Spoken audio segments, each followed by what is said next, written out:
Hey everyone, Canadian Renegade here. Today I'm going to debunk a few common talking points that anti-gunners use in their rhetoric to try to ban firearms. And what spurred this video was I have gotten in a debate today with a person who is more or less completely anti-gun, agrees with the liberals on their stance on gun control. And he uses he used in this debate a lot of the common talking points that I heard. Unfortunately, in like a live debate or an unmoderated debate, you often don't get to get your full ideas out or your full explanations out before moving on to the next point. This guy was a little bit squirrely, and often when I was making a good point, he'd just shift to a new talking point rather than try to debate me on what I was bringing up. But I did write down a few of the things that he said, and I thought it would be good content for a video, just going over how some of these common anti-gun talking points are not true, or potentially a lot of them do have a sliver of truth, but then it's used to deceive people. So this debate or these talking points or this conversation, it's going to be in the context of Canada and the recent OIC bannings, because I mean, obviously we could go back further to previous regulations and restrictions, but mainly what we were talking about was the recent bannings in the last 5 years under the Liberals, and how I didn't agree with basically any of it.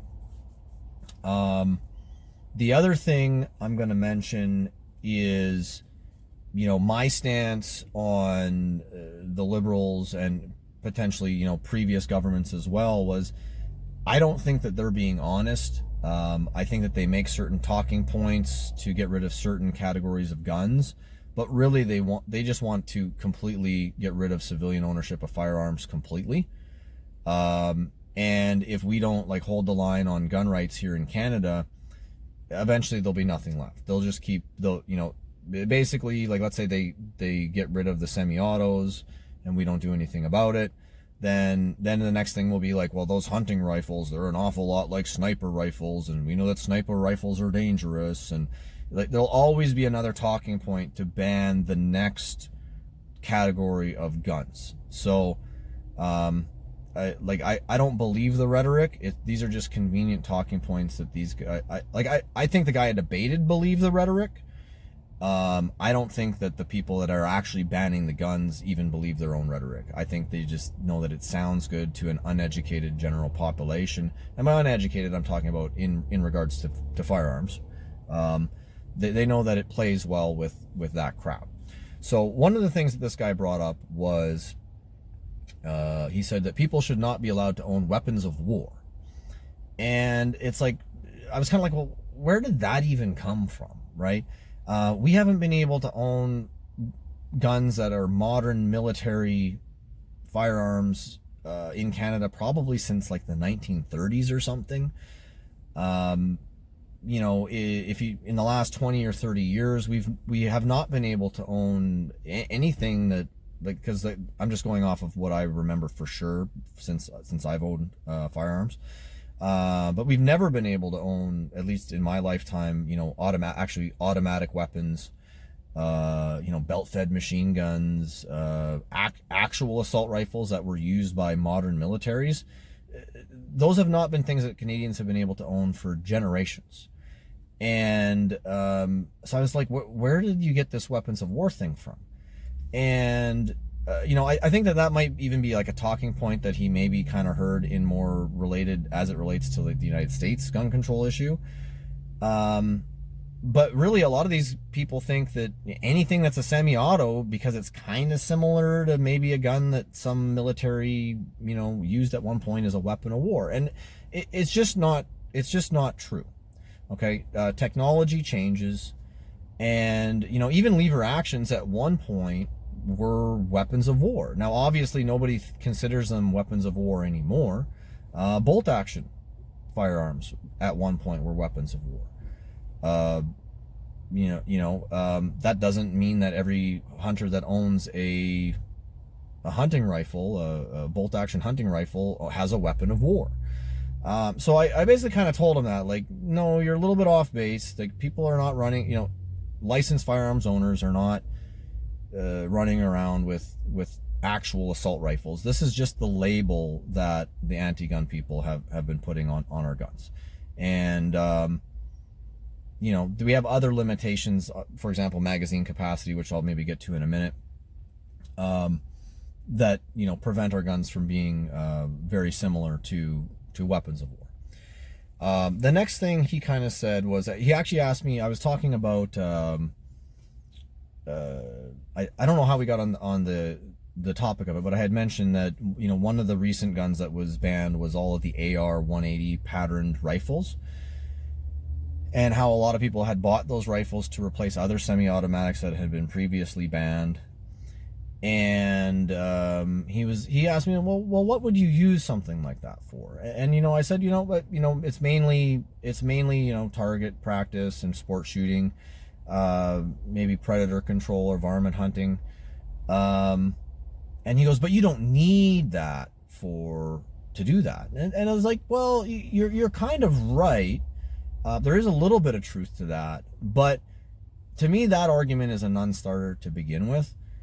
There's in a free country, there's plenty of things that we don't need, but that doesn't mean we shouldn't be allowed to have them, right? We don't need sports cars with 500 horsepower, right? You could make an argument that, having too much power would make you more likely to speed. Making you more likely to speed would make you more likely to cause an accident. Sorry, I can't talk now. An accident. People could die.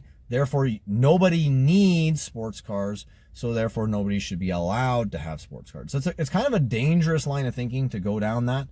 And I also brought up to him, like, this guy was, he's a heavy marijuana user, let's call it that.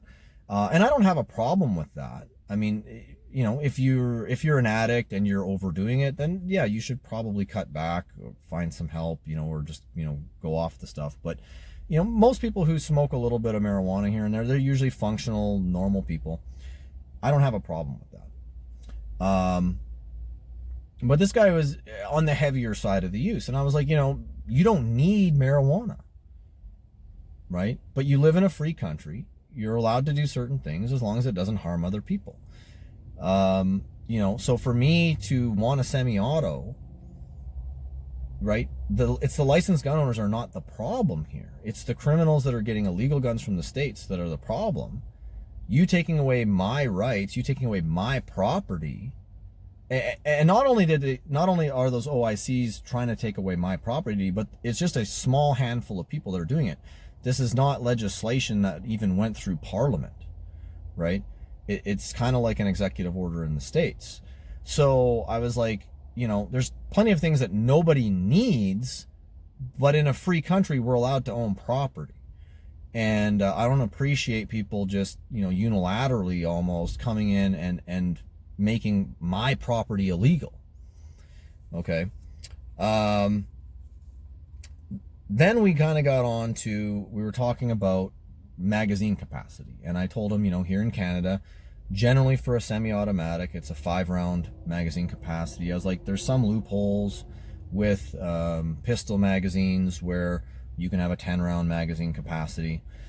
But generally it's 5 rounds. And I was like, and I even told him I thought it was ridiculous. It would be nice to have 30-round magazines like people in the United States do. And he was like, well, I don't want anybody to have a 30-round magazine. I don't want somebody, a criminal, to be able to access 30-round magazines and, have that level of firepower out on the street. And it's kind of like, well, first of all, the criminals already have the high-capacity magazines, right? If the guns are getting smuggled in from the United States, they're smuggling in the high-capacity magazines as well, right? I've seen the videos of gangs in places like Toronto. There's more than one video of this where you can see that they have Glocks with switches, so that makes their Glock fully automatic, and they've got 30-round plus magazines. I've seen them shoot like in like an altercation with with a gang where there's been videos of them having these guns. So we already know that the criminals have automatic weapons that are smuggled. We already know that they have high capacity magazines, right? You controlling my magazine capacity does not prevent the bad guys from getting the high capacity magazines. But it's kind of irrelevant to the OIC banning anyways, because we already had control on magazine capacity before that. We just kind of got off on this side rant because I was like, you know, even the 5-round magazine capacity limit is kind of ridiculous in and of itself. Then he kind of said, you know, well, some guns are, you know, they're only designed to kill people, right? The semi-automatic, it's only designed to kill people. And it's like, no, I mean, you know, once again, there's a little bit of a sliver of truth.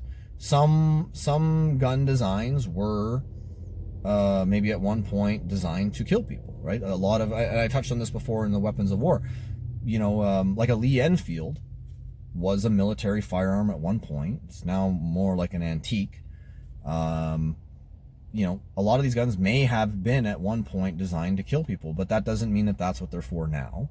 That doesn't mean that that's what they're going to get used for now. But to be honest, you know, it would be nice if good guys had the ability to stop bad guys with guns, right? If a bad guy with a gun does a home invasion on you and the police show up, what do they show up with? They show up with a gun. They might kill the bad guy, right? Is that a bad thing? Is it a bad thing that the police have the ability to stop the bad guys? No. Good guys with guns can prevent bad guys with guns from doing really bad things. Okay? And so I don't think that that is really an argument that should result in the banning of civilian firearms ownership. But one thing I can tell you is when you take away all the civilian firearms ownership, all you have is the government with guns and the criminals with guns. Because taking away my guns, taking away licensed firearms owners' guns, is not going to get the guns out of the criminals' hands. They didn't get the guns legally to begin with.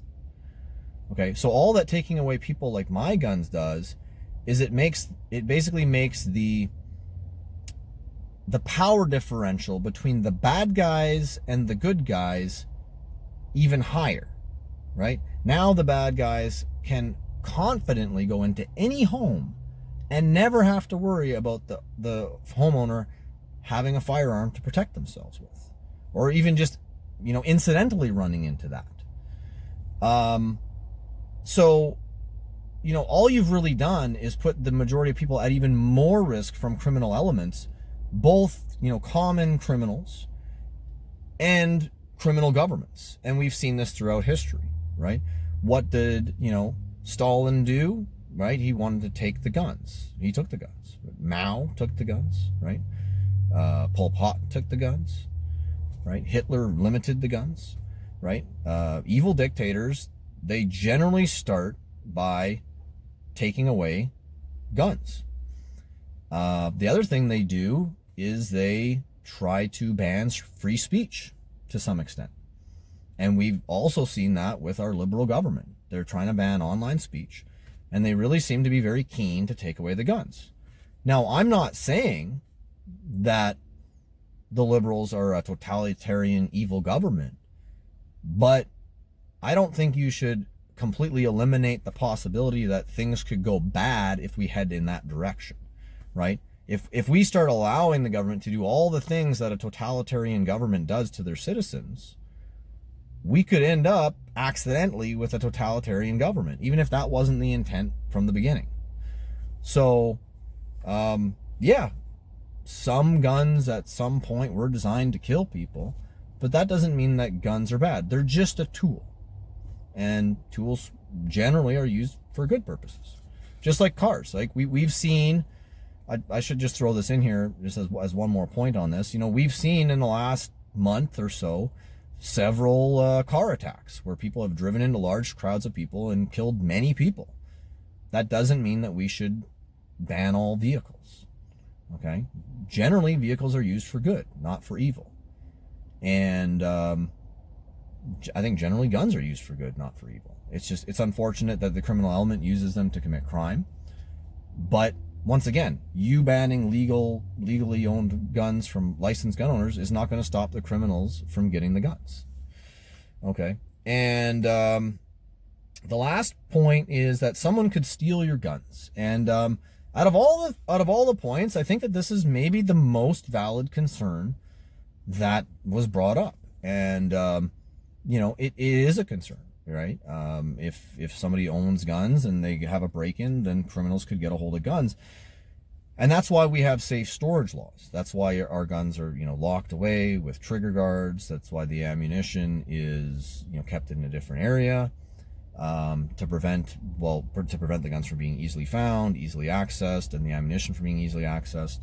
But even then, every once in a while, criminals do get a hold of, do steal guns. And I think a lot of times, I mean, I've heard of cases where maybe that was like a targeted theft. They knew somebody had a large collection or something like that.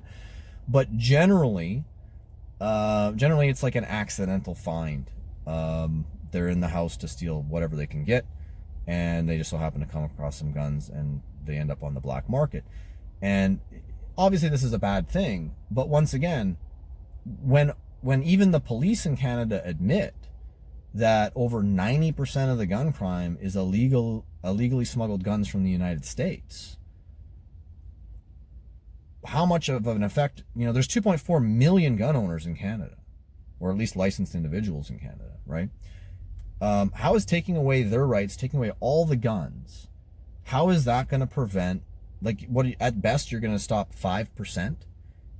And here's the thing, it's probably not even going to be that, because much like with drugs, it's a supply and demand type of issue. If the criminal element wants more guns, they're just going to smuggle more guns from the United States. It's not, the stolen guns are not the problem, right?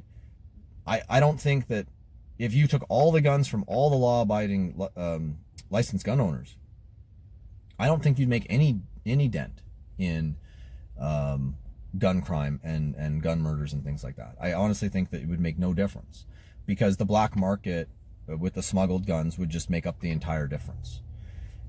If anything, it might get worse, like I said, because you might embolden the criminals, them knowing that there's zero risk to, you know, do a home invasion or something like that. So yeah, it is a concern, but I don't think that it changes the situation at all. And I guess the main takeaway is we need our government to start enforcing, start checking, you know, shipping containers at the border better. We need them to start checking. I think I heard that they don't check any rail traffic from the United States. Those trains go in and out of Canada. Nobody checks the train cars. They just go across the border.